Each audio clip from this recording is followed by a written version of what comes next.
It's time to ramp up the draft coverage here on the Locked On Texans podcast. But first, what not to do with the first four picks, and should Houston flirt around with the idea of moving off of Davis Mills?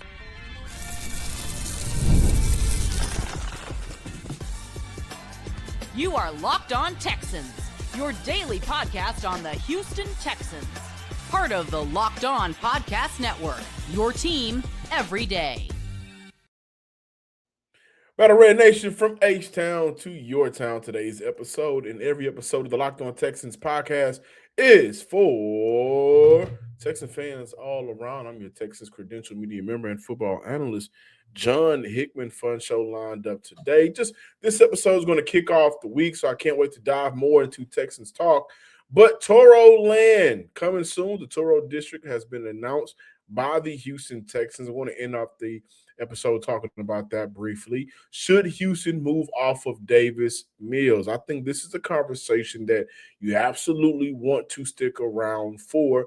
Opening up today's show, though, what not to do with the first four picks of the NFL draft for the Houston Texans. Houston has 4 top 100 picks. Free agency will determine how they attack the draft, and I think it's going to be very important as we look towards putting together our draft boards together here. You know, what players are available in the 2026 draft that Houston can use immediately this year that can have an impact on the roster, or should Houston look towards free agency a lot more for experience rather than depth, and the draft can be the depth. So that'll be the conversation starting today throughout the week. Today's episode is brought to you by FanDuel. Use your profit boost on NBA futures and get entered for a chance to win a trip to the NBA Finals. Play your game with FanDuel, the official sports betting partner of the NBA. Shout out to my everydayers from the Himalayas for making the Locked On Texans podcast your first listen of the day and making the Locked On Podcast Network the #1 sports network in the land.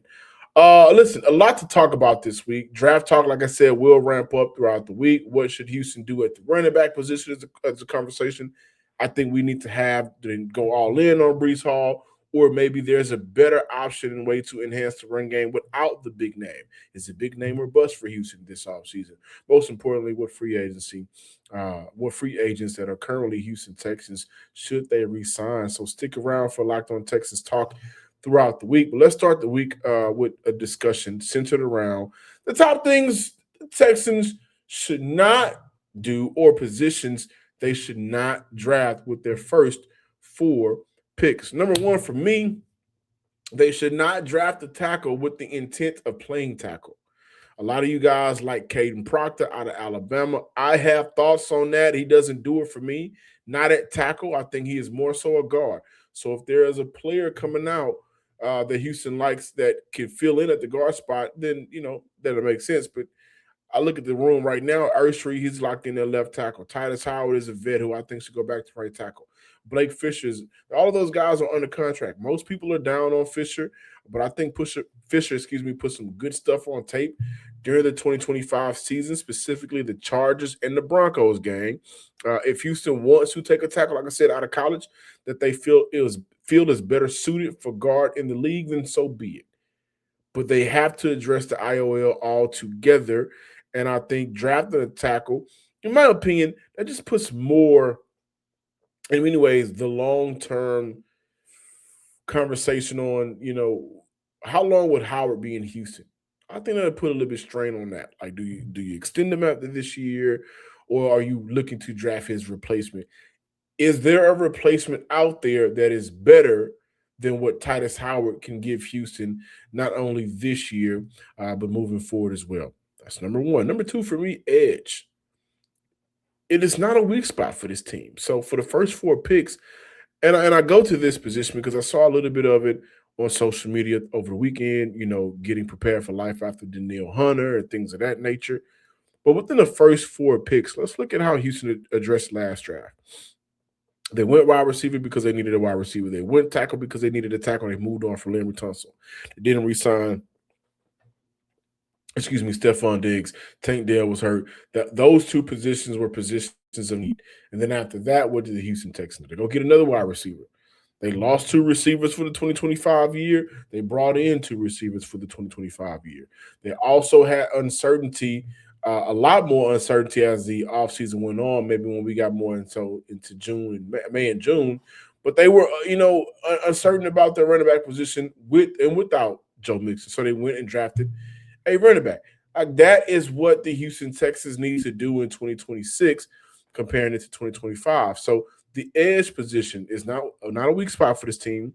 Actually, is one of the strongest. Obviously, you have your two front men in Danielle Hunter and Will Anderson. Plus, taking an edge with the first 4 picks would limit the best qualified players of what Houston needs, and potentially will lose out on them during this draft. And here's the question: do you trust Rod Wright and the defensive line staff to coach up a young, raw prospect to be productive in the NFL with limited snaps, or do you trust the O-line group to get it right? Do you trust the running back group to get it right, or the tight end group to get it right enough to where they can miss out on the best player available with Houston's top 4 picks at their position? I don't think you can. I don't think you can trust the offensive staff. You can trust Coach Popovich a little bit. I think this year, he helped bring the rookie along. He got the best out of Ed Ingram. I think in Spurs, he got the best out of Jared Patterson.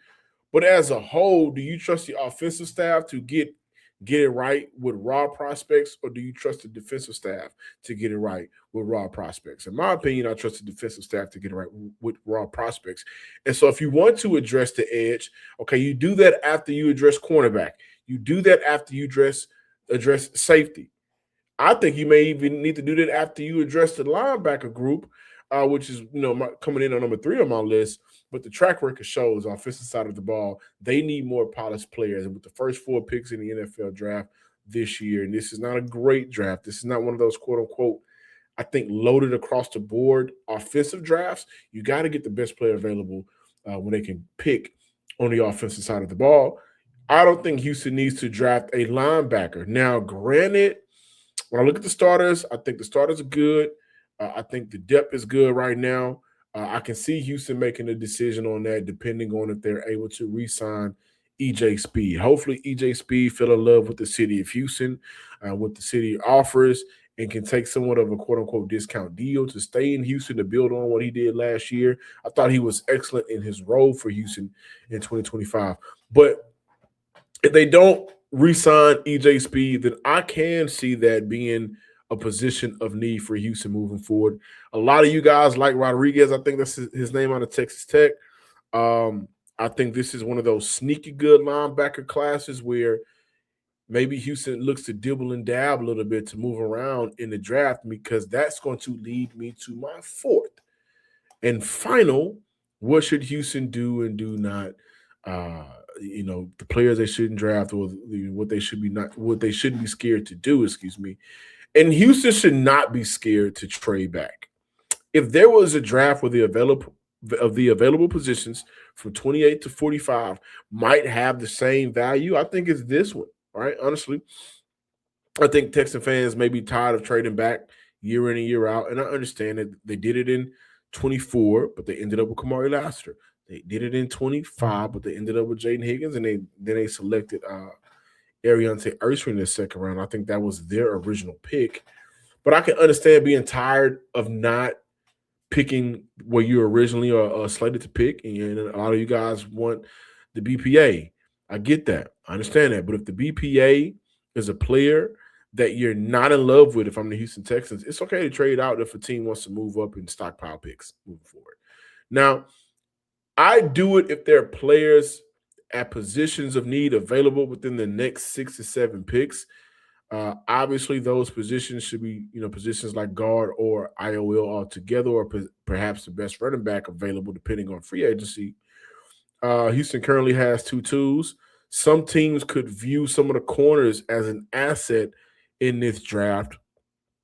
Not a good or deep QB class like last season, so Houston would not be afforded the luxury of selecting where Jackson Dart could be available. If Ty Simpson slips, then maybe I could see a team wanting to trade back into the back half of that first round, get the 50th option for Ty Simpson, let him sit under a vet quarterback. I can, in some world I can see that happening. But I think with how I view this draft, Houston should not be scared to say, you know what, The same thing we can get out of a player at 28 is the same thing we can get out of a player at 36, at 35, at 37, right? Good coaching staff.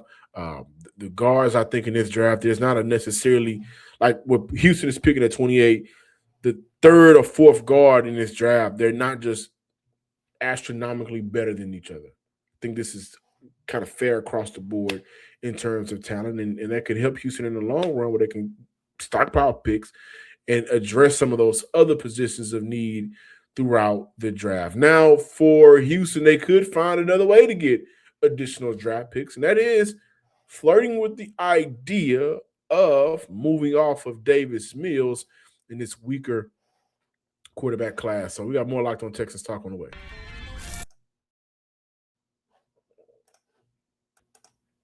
Ever wanted to experience the NBA Finals live and in person? FanDuel is giving you the chance to turn that dream into reality with their NBA sweepstakes. This is how it works.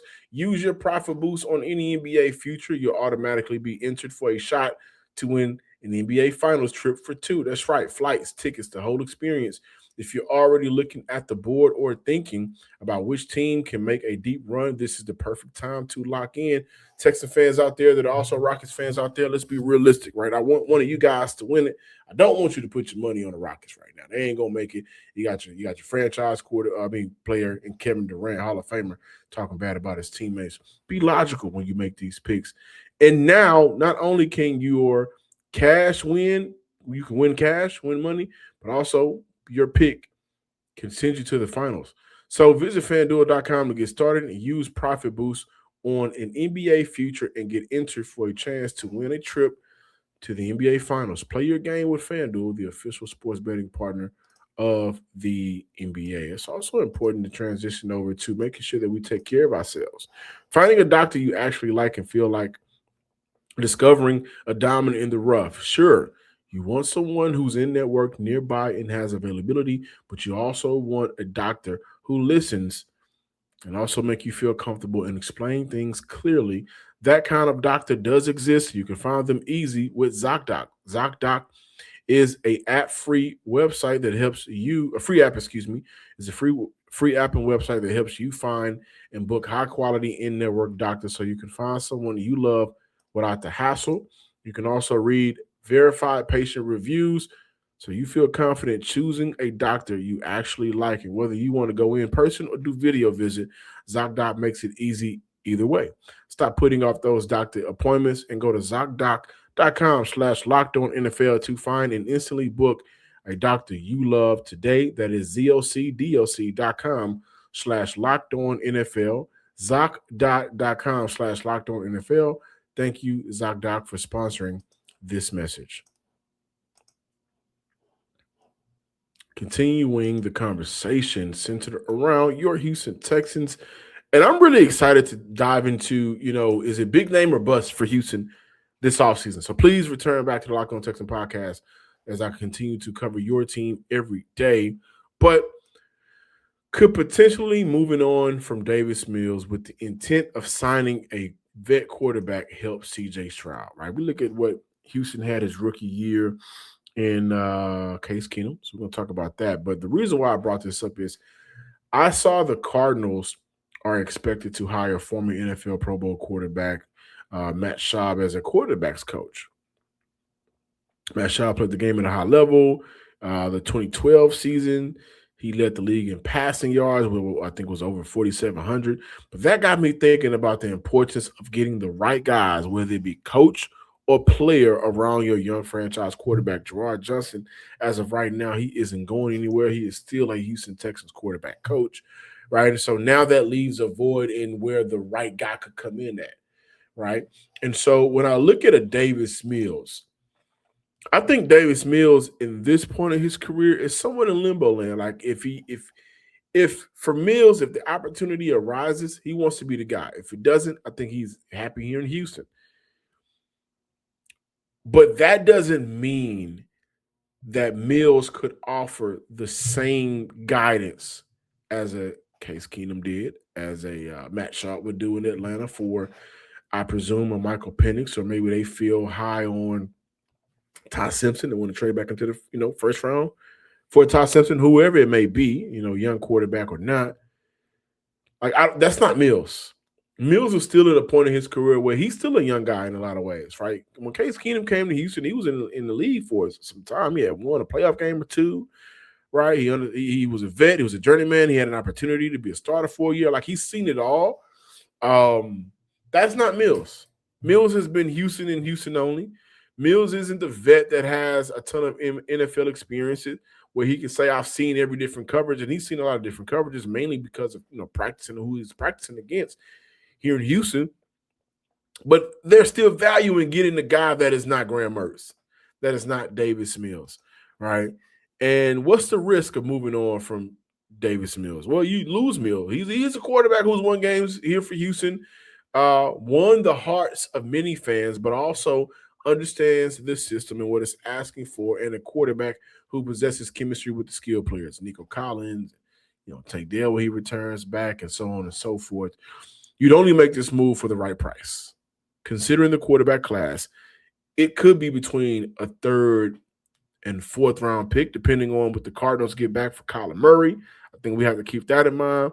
Plus, the potential next quarterback has to be able to win game if Stroud goes down. Like in the last 3 years for Stroud's career, he's missed games every year. And so if Houston does look to target a vet quarterback, that vet quarterback just can't be a vet quarterback. You got to be able to say, hey, man, physically, can you go out there and play some games? Can you get hit and get back up, right? And that's something that Davis Mills provides. I don't want to look over the fact that Davis Mills has value for Houston. He absolutely does. But I don't think that value is for the franchise quarterback. I think that value is for break the glass just in case we need him. And that's great for Mills. Don't think that serves a real purpose for CJ Stroud like Case Keenum did. Now, in that case, he was the break the glass available quarterback when Houston needed him. He was able to win a game against Tennessee, but I also think he served his purpose as a mentor to CJ Stroud. The problem is when we start to look at the bigger risk, the free agent pool for quarterbacks looks like Russell Wilson, Aaron Rodgers, Tyrod, Case Keenum is still available, and others. It's hard to see an A-Rod or a Russ coming to Houston. Tyrod, I can see it happening. Keenum already has rapport with the team and the quarterback, and I think he may still stay out here. So you look at the free agent quarterback class, it's not great. You don't need it to be great, though. Like, you don't need the free agent class when you have a quarterback that's young, under contract, and CJ Stroud to be awesome. You just need guys that are capable. The problem is, again, it's hard to see Aaron Rodgers and Russ coming to Houston. Can Tyrod step in and win you some games if he's healthy and physically ready to go? Maybe. But I don't see that happening out of Case Keenum, which is why, maybe they can look to, if Case Keenum decides to retire, maybe Houston says, hey, you know what, you want to come on, be on our coaching staff? We can make room for you, right? What's the reward, though? Is there a reward? Unless you land a guy that can replace Mills, there's not a reward. The only reward would be you get that vet quarterback that understands their role and understands the value of being an extra ear in CJ Stroud's, an extra voice in CJ Stroud's ear. That's it. If none of those guys are that, then the reality is staying with Mills is probably what's best. And I think Mills has one more year left on that contract extension, maybe 2. I don't have the numbers right up in front of me. But Texan fans love Davis Mills. A lot of Texan fans want Davis Mills to be the starter over CJ Stroud. I still think that's just irresponsible. But I just look at what Mills offers, and I think his value is more so in break the glass emergency than being that extra voice and a mentor and providing guidance to, I think, a quarterback that needs that, right? For that quarterback room is Stroud, Mills, Graham Mertz. Graham Mertz ain't nobody here. I mean, he could be like a good job. That was a great throw. I like what you did on that coverage, but being a coach in that room, Graham Mertz is not going to be that guy. Mills is not going to be that guy. And now that we're talking about it, CJ Stroud has to be that guy. That's not a bad thing to ask of Stroud going into year 4 if how year 3 ended wasn't as bad. So now we feel like he needs that guy. But he could erase all of our doubts if he comes out of this offseason in a better place mentally. And we'll see how that how he'll look in August, late July, August, right? When we come back, Toro District is coming soon in a couple of years. What does that mean for the Houston Texans and the fan base? Which is a very important and fun conversation to have. What's also a very important conversation to have is tax season. Right? Tax season doesn't have to take over your life. This year, TurboTax is making it easier than ever to just hand things off and move on with your day. With TurboTax Full Service, you can have your taxes done for you by a local trusted expert, start to finish without the stress or guesswork.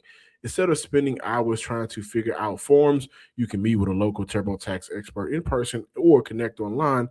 They handle everything from W-2s to self-employed forms and work to get you every deduction. For a limited time, you can have your taxes done by a local TurboTax expert for just $150 all in. If TurboTax expert didn't file for you last year, just file by February 28th.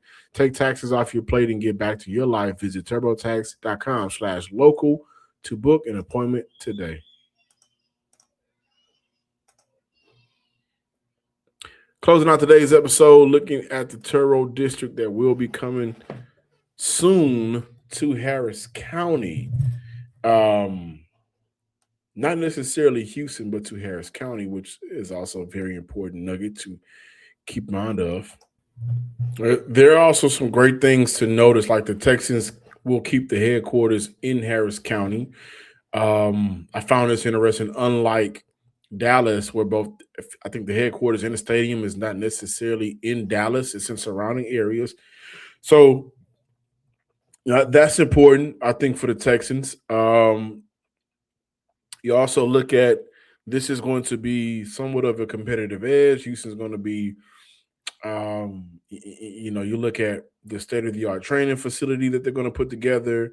So how that's going to play into just, hey, between Monday and Friday, this is where the team is getting better from a football perspective. And also from a life perspective, this may be a two-edged conversation. You're going to look at the jobs that are going to be created to build the facility, and also like they're expecting it to be shopping going on, right? Bars, things to go do, like a place where you can take your family. They're going to need people to work those areas. Now, will it be inner city Houstonians? Maybe not, right? Or it may not be the expected amount, which is around 17,000. I don't know how much of that is going to be for construction or not, but this is something that I think for the McNairs that are currently running the Texans, and that's Cal and Hannah, this is their own thing. That's important to highlight, right? This is something that is not somewhat of an inherited gift. This is a one-off. This is something that they're creating to where families, Houston Texans families, suburban or traveling to, right? They're going to be able to go to and support the Texans. You look at the fan days where they go out there for practice. Now after the practices, and the Texans have done a great job of making sure there's food trucks out there, things to do for the kids. And one thing that I highlighted on the squad show is, but they're still outside, right? Late August. Not late August, but yeah, late August, mid-August, early August, late July, it gets hot outside. It's hot outside. And so now you look at some of these things that after practice, these facilities will be able to house places for families to go in air condition. That's important, right?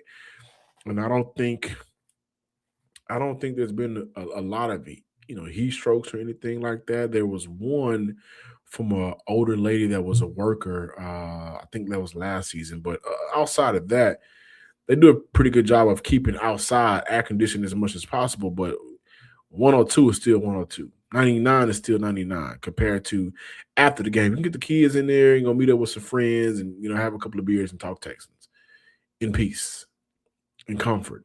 So I like this. This will be an 83-acre complex called the Toro District over in what they call Bridgeland, right? But for me, it's Cypress area. And I do look at the benefits, right? Just 5 NFL teams are left that don't have their own standalone practice facility headquarters. The 5 teams, the Bengals, the Packers, the Patriots, the Panthers, and it was the Texans. But now the Texans are not a part of that list. Extremely important. And so shout out to Texans president Mike Tomlin for spearheading this deal. Again, this is something that when you look at the Houston Texans, you have to associate with Bob McNair. He brought football back to Houston. Toro District, you're going to have to associate with a graduate from the Cypress area and Kyle McNair and Hannah McNair as well. They do a great job of constantly finding ways to renovate and create an enhanced, up-to-date, modern game day experience or experience surrounding the Houston Texans, which begs the question, with the lease being up for the NRG in 2032. You get Toro District in 2029. 3 years later, does the Houston Texans move from the beloved, now somewhat of a sore eye because of the surrounding area itself, NRG Stadium off 610 in Kirby? That is a tough conversation to have. You look at the amount of jobs that have been created for the inner city Houstonians, real Houstonians that work game days, that work whenever they have events. Like that has to be factored into whether or not they look to move on from the NRG Stadium as it is currently put together. But shout out to the Houston Texans, man, for making this move. I like it. And I love the fact that it's not on the northeast side of Houston. So that traffic I won't have to deal with. I'll only deal with it when I need to go over there, and that won't be all the time. So thank you for helping me out. But also thank you for watching and listening to the Locked On Texans podcast. Please be sure to subscribe, like, and comment on YouTube wherever you listen to your podcast, and follow me on Twitter at John_Hickman12. Until next time, Texan fans, ladies and gents across the nation, peace.